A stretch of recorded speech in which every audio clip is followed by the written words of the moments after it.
Oxon 3 Comunicación Natural. Toyota. Renfe. Nuevo Espacio Elite. San Miguel. Coca-Cola. Universidad de Oviedo. Acción Cultural Española. El Ayuntamiento de Gijón y el Gobierno del Principado de Asturias. Patrocinan la 37ª edición de la Semana Negra.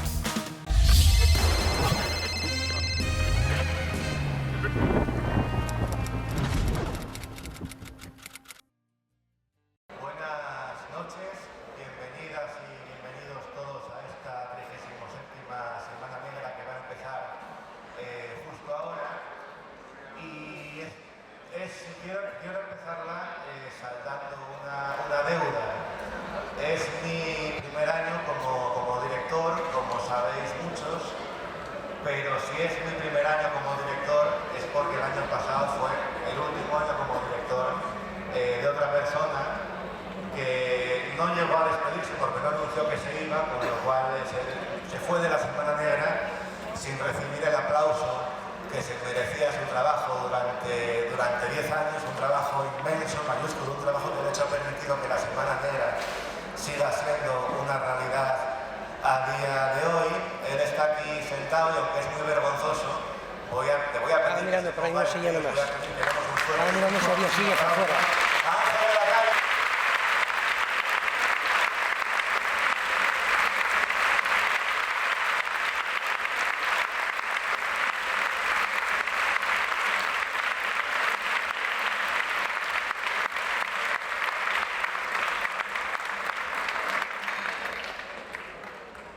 Dicho lo cual, todos sabéis que la Semana Negra es un festival que celebra la literatura, que celebra la cultura, que celebra la vida y que celebra la memoria.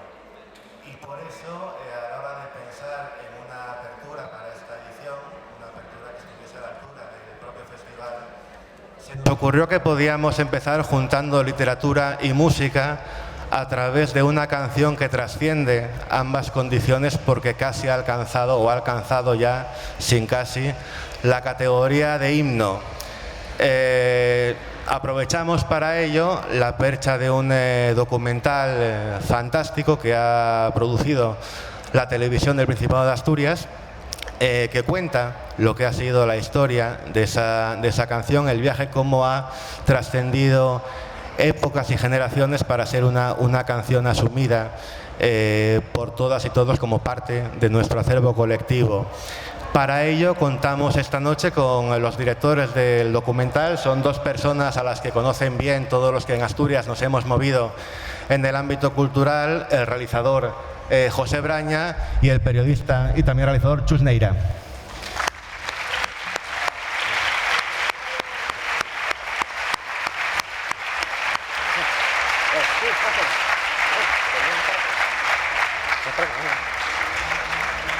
Arrimados más, pero sí, poneros a...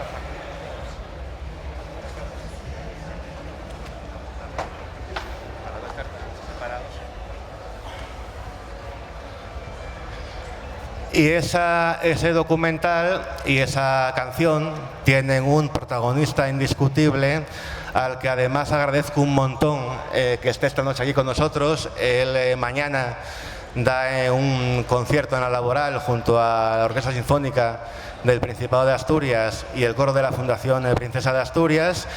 Acabó de ensayar hace muy poquito, hace apenas media hora, y ha tenido la generosidad, la amabilidad de hacernos el inmenso honor de estar aquí esta noche con nosotros. Víctor Manuel.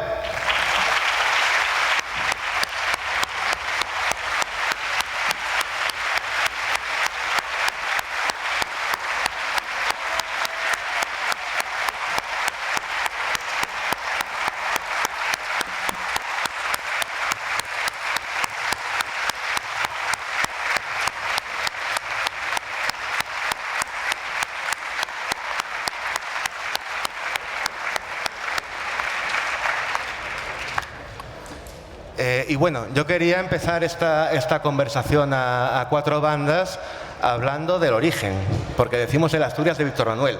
pero Asturias existía antes de Víctor Manuel. Y quería que nos contaras cómo llegas tú a ese texto, qué implicaciones le encuentras y cómo se va desarrollando tu relación con él al cabo del tiempo.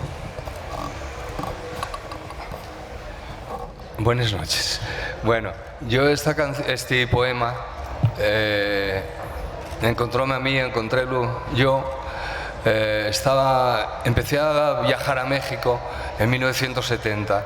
Empezaron a ser conocidas las canciones y allí los asturianos, en cuanto llegué, hicieronse dueños de mí.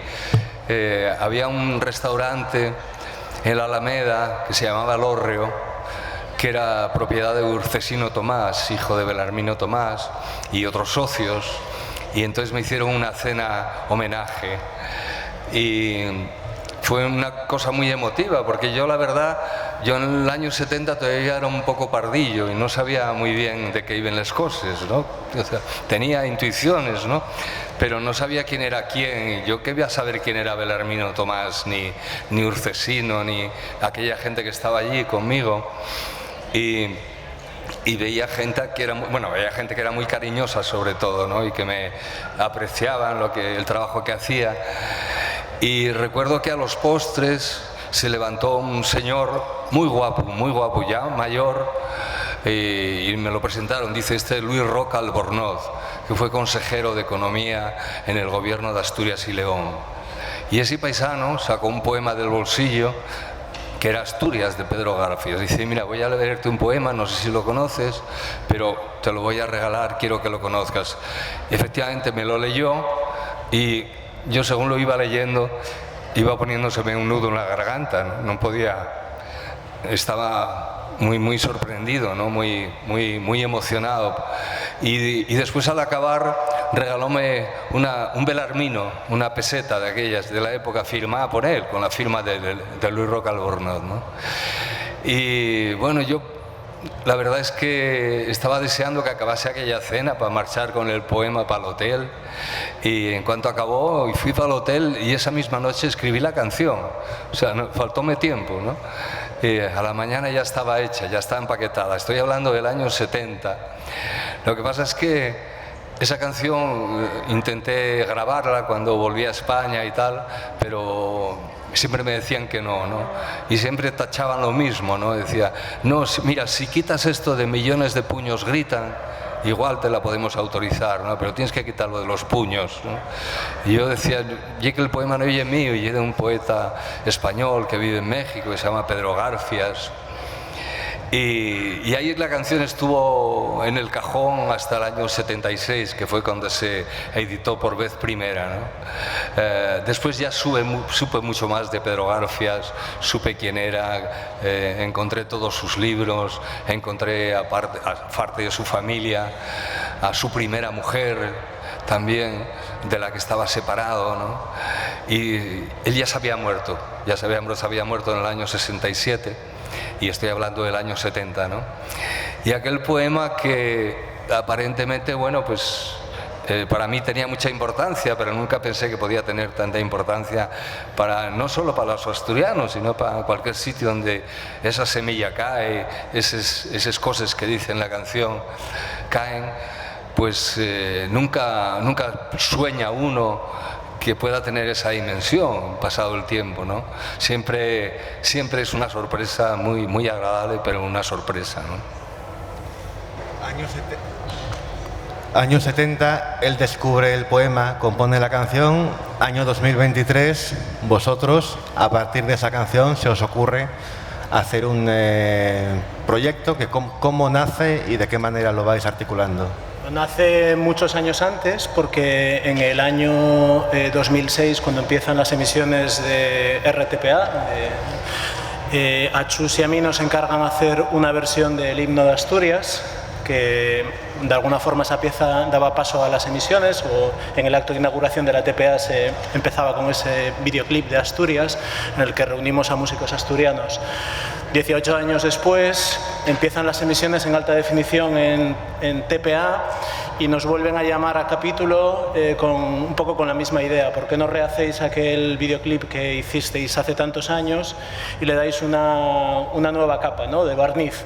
Entonces dijimos en aquel momento, bueno, esto ya lo hicimos, no tiene mucho sentido hacer el himno oficial, ¿por qué no hacemos el himno oficioso, ¿no? Y el himno oficioso evidentemente es el de Víctor. Entonces, bueno, nos pusimos en contacto con él, buscamos a músicos que identificábamos, tanto Chus como yo, con determinadas partes del texto de la canción, y nos desplazamos al sur, al estudio de Paco Loco, con la voluntad misma de Garfias de ver y de contar Asturias desde la distancia, ¿no? Garfias nunca estuvo en Asturias. No, Garfias nunca estuvo en Asturias. Él, pero tuvo un contacto estrechísimo con Asturias. Cuando la Revolución del 34, de aquí de Asturias, salió mucha gente de estampida, perseguida, otros expulsados directamente, y a él fueron a caer en Madrid dos paisanos, dos mineros, con los que estuvo conviviendo no sé cuántos meses, pero estuvo conviviendo, y a través de ellos conoció Asturias y conoció lo que había sido la Revolución del 34, ¿no? Entonces, desde ese momento contaban los asturianos de allí que Asturias se le había quedado marcado a fuego, ¿no? Porque él había nacido en Salamanca, aunque le habían recriado en Cabra, en la provincia de Córdoba, pero él era salmantino de nacimiento, ¿no? Pero sentía Asturias, y entonces cuando él era comisario en ese momento en guerra, en Pozo Blanco, comisario político, y cuando cae Asturias, lo primero que hace es escribir ese poema, ¿no?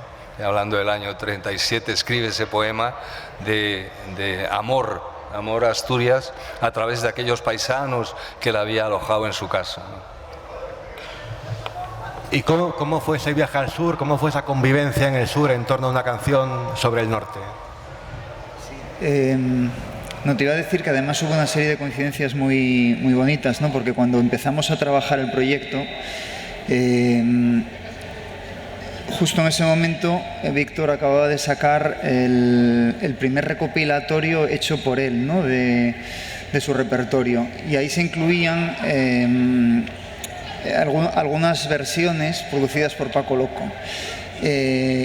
Paco Loco, bueno, pues digamos que acariciaba el proyecto de mirar qué podía hacer, darle una vuelta al cancionero de Víctor Manuel. Pero resulta que Paco Loco nació en México, lo cual por un lado nos unía con el último destino de Pedro Garfias y el lugar donde Víctor se había encontrado con el poema. Pero además Paco Loco, su primer grupo y el que le da su apellido artístico, Víctor fue productor de Los Locos, ¿no? Con la fonográfica asturiana, y toda esa coincidencia nos hizo decir, bueno, y además Paco Loco estaba en Puerto de Santa María, está afincado allí desde hace un montón de tiempo. Tenía todo el sentido irse al sur y reunir un poco. Bueno, de hecho yo creo que Víctor y Paco no se habían visto en un montón de tiempo, ¿no? Muchísimos años, no nos habíamos visto desde que hicimos el disco de Los Locos aquí con la Sociedad Fonográfica Asturiana, y con una particularidad de Paco Loco, además, y es sobrino nieto o algo así del Presi, el mítico Presi. Sí, sí, exactamente. Esa fue otra coincidencia, además muy interesante, y que permitió allí un poco también, bueno, pues hablar de lo que queríamos hablar, de cómo es lo de cantar Asturias, cantar Asturias desde fuera, la visión que ofrece Garfias. Y entonces la selección que hicimos de músicos también completó todo eso, porque bueno, queríamos, como dijo José, vincularlos un poco a la canción, pero queríamos que fuesen músicos complementarios, quiero decir, distintos, pero que pudiesen tener una serie de puntos en común bastante importantes, sobre todo relacionados con la tradición y con la música popular. Entonces había un gran referente de la música en Asturias, compañero de generación y gran amigo de Víctor, que era Chus Pedro, en una de las piezas esenciales del proyecto. Teníamos algo completamente diferente, que era Nacho Vegas, y luego teníamos una voz prodigiosa, además por la que Víctor siempre ha mimado y ha apostado, que es la de Marisa Valle-Roso, y otra visión completamente diferente del folk y del folk asturiano, como es Leticia Baselgas y Rubén Bada, LR. Entonces, bueno, la convivencia allí, que es lo que me preguntabas inicialmente, fue maravillosa, lo pasamos muy bien y, bueno, fluyó de forma natural y, bueno, ya lo vais a ver, pero toda la reflexión de cómo poder meter mano al himno respetándolo y pensar en cómo esa canción viajó durante tanto tiempo y se fue llenando de significados también hasta el momento actual, pues bueno, yo creo que fue muy interesante y lo pasamos muy bien. Ahí teníamos una cosa además, o un punto de partida, y es que la intención no teníamos la intención de hacer una versión sin más de la canción de Víctor, y mucho menos que Víctor cantase su canción, que ya tiene muy cantada, ¿no? Entonces hacer eso desde el respeto, desde un poco el homenaje también, e intentar que tuviese ciertas señas de identidad, no es fácil cuando estás hablando de una canción tan conocida y que la gente tiene tan interiorizada, ¿no? Entonces, en ese sentido, nos acercamos un poco al estudio sin saber qué íbamos a hacer. Nos juntamos ahí como unos amigos que tienen que hacer en unos días una versión de una canción que todo el mundo conoce, y decidimos eso, pues descomponerla, bajarle el ritmo, cambiarle un poco todos los matices que tiene la canción y que todo el mundo conoce por matices, digamos, novedosos en cuanto a las voces o a lo musical, y a partir de ahí ver qué salía, ¿no? Y bueno, sale una versión que no es ni la mejor ni la peor, es la que hicimos allí en aquellos días, y yo personalmente estoy bastante orgulloso de ella. O sea que... Claro, porque es interesante eso, el respeto de quienes conocen la canción como oyentes, como admiradores, y luego tu actitud ante la canción, que es la de quien es el depositario de ese respeto. ¿Cómo es tu relación con Asturias? ¿Hasta qué punto crees que se debe respetar una canción a la hora de modificarla o de evolucionar con ella? ¿Qué sientes cuando en un concierto de repente te puedes callar porque todo el mundo puede cantar la canción y la puede cantar por ti hasta que termina, ¿no?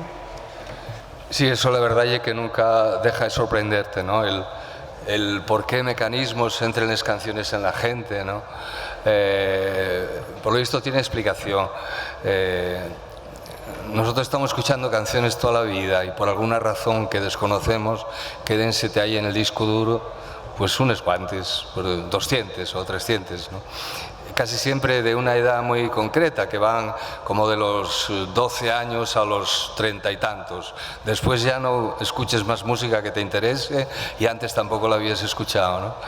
Y seguramente esa canción en un momento determinado entró a la gente como un cuchillo en mantequilla, ¿no? Propició, la canción realmente empezó a tener vida y a despegar y a ser importante a partir del año 1982, que yo hice una versión en Londres con una gran orquesta y ahí la canción ya alcanzó un vuelo inalcanzable, ¿no? Yo tengo como hito que yo más recuerde un concierto que hicimos Ana y yo en el Estadio del Molinón en 1986 y había 40.000 personas y es la primera vez que yo escuché cantar esa canción a toda esa gente que estaban ahí, ¿no?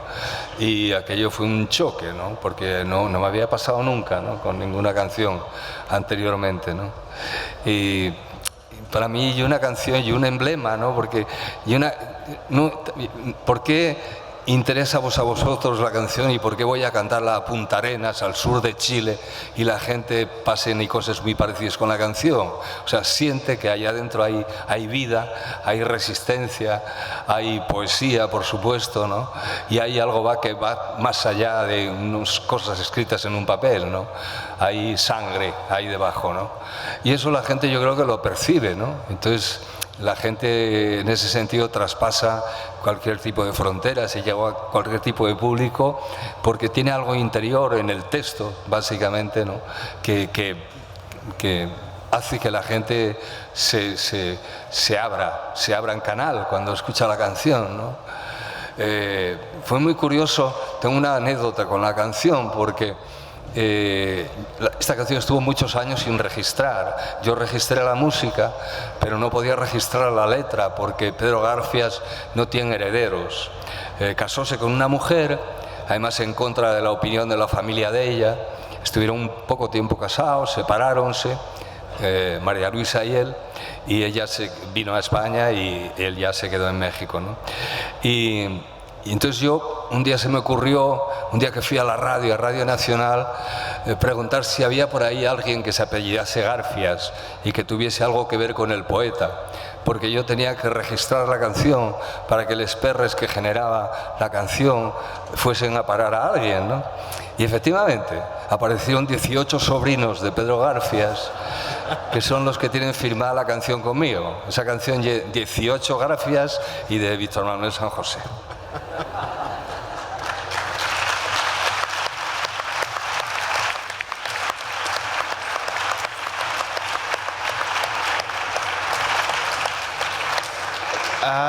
Ha dicho José que tú has grabado esa canción muchas veces, y yo les quería preguntar a ellos, a la hora de plantear esta nueva adaptación o nueva versión de la canción, ¿tenían alguna concreta en mente? Y a ti, ¿cuál es la que más te gusta de todas las que has grabado? A mí, quizá por lo ruda y por lo mal hecha que está grabada y por las circunstancias en que se grabó, la primera de todas, que fue en el año 76, bueno, hice dos en el año 76, una grabéla en la República Democrática Alemana, cuando había muro todavía, muro de Berlín. Me invitaron a cantar en un festival de canción política, y estando allí me dijeron, ¿tú quieres grabar un disco? Digo, sí. Y estaba con dos músicos, con Miguel Bercher y Juan Cerro, y metímonos en un estudio que recuerdo geográficamente exactamente cuál era la situación, ¿no? Subíamos por una escalerina, había como una plataforma que estaba justo encima del muro de Berlín, al otro lado del río, y después otra escalerina así que entrabas al estudio, ¿no? Y ahí estuvimos y grabamos un disco en un día, de las 9 de la mañana a las 9 de la noche hicimos el disco. Dieronnos miles y miles de marcos de la RDA, que no valían para nada si salías de allí con ellos, y teníamos 3 días más y dedicámonos a comer y a gastarlo, a comprar cámaras fotográficas que eran muy buenas en aquella época en la RDA, y todavía tengo algún marco por ahí por casa con la cara de Honecker, y fue una experiencia. Se editó el disco no hace demasiado tiempo, bueno, cuando cumplí 75 años, ¿no? Y es un disco muy curioso, ¿no? Porque es un disco muy mal hecho, pero tiene canciones que en aquella época para mí eran muy importantes, ¿no? Está desde la canción dedicada a Dolores, a un Chotis, hay cosas muy raras ahí, ¿no? Pero es un disco muy curioso que daba un poco la visión de qué cosas podía uno hacer o quería uno hacer en 1975, 76, ¿no? Y la verdad, y después hice una grabación a continuación también muy mal hecha, en muy malas condiciones, que fue en el Teatro Monumental en Madrid. Grabéla ahí con un grupín pequeñín y tal, y grabóse directamente en un 4 pistas, y tiene un sonido horroroso, en fin, todo horrible, ¿no? Pero tiene mucha vida dentro, ¿no? Tiene mucha vida, bueno, porque en esas cosas a veces es más importante la vida que pongas dentro que los medios técnicos, ¿no?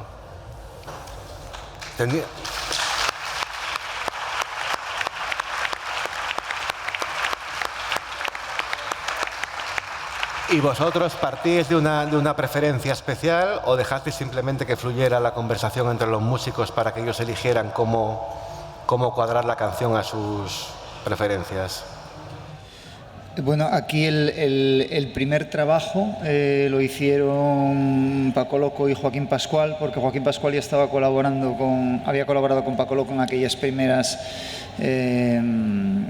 versiones que hicieron de canciones de Víctor.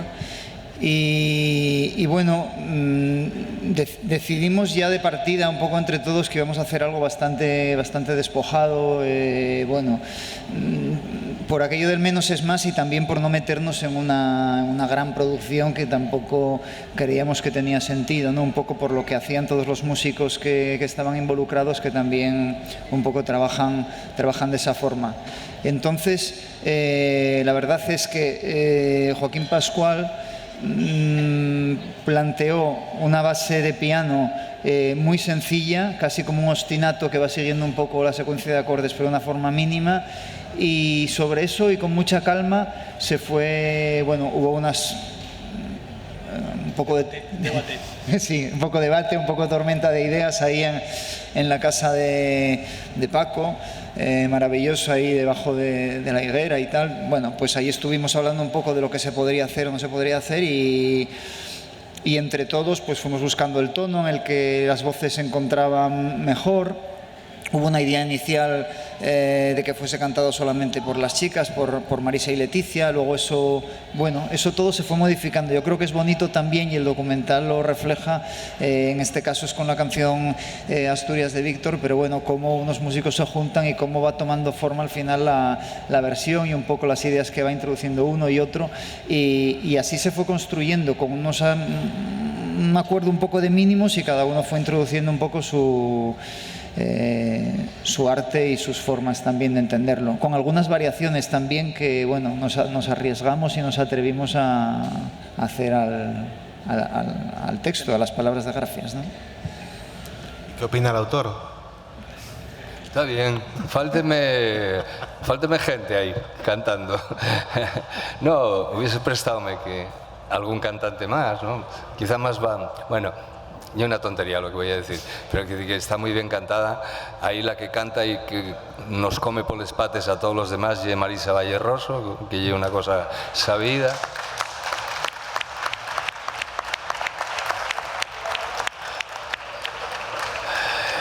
Y está muy guapa, y un experimento, y muy entretenido, ¿eh? Y además, y una horina que pasa muy rápido, muy bien, está muy bien. Bueno, vais a poder verlo ahora porque ya va siendo el momento de tocar a fin esta charla. Yo quería acabar con dos cosas. Primero, llamando la atención sobre una circunstancia de la que me di cuenta al preparar este acto, y es que en toda Asturias no hay una sola calle, una sola plaza, ni una sola placa que recuerde a Pedro Garfias. Y estaría bien subsanar en algún momento ese olvido.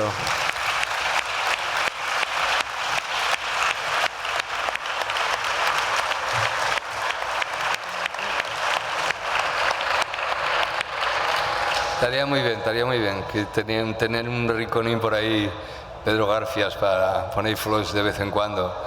Él era, todo lo que me contaron de él era que era un santo varón, un paisano bueno, esencialmente bueno.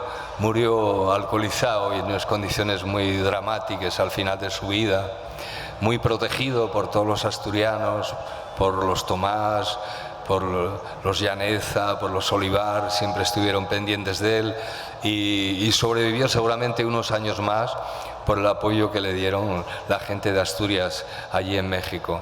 Así que si de repente algún alcalde se vuelve loco y quiere poner por ahí, aunque sea un pasaje o un bar, que pongan un bar, pero estaría bien que Pedro García estuviese algo en Asturias.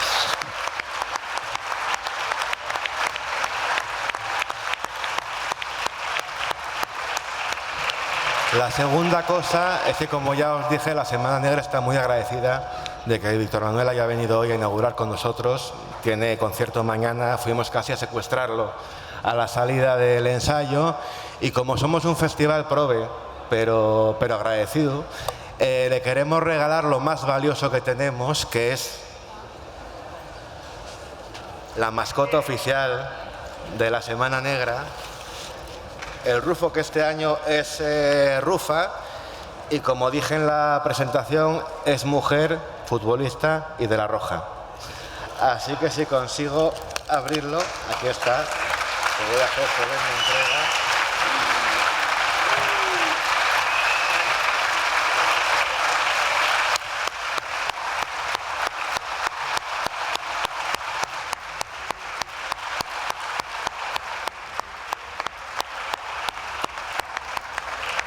Bueno, muchas gracias y larga vida a la Semana Negra, que con lo que cuesta tener señas de identidad, Gijón, uno de los conocimientos que tiene por el mundo es porque tiene la Semana Negra de Gijón. Así que defendéisla con todas las ganas.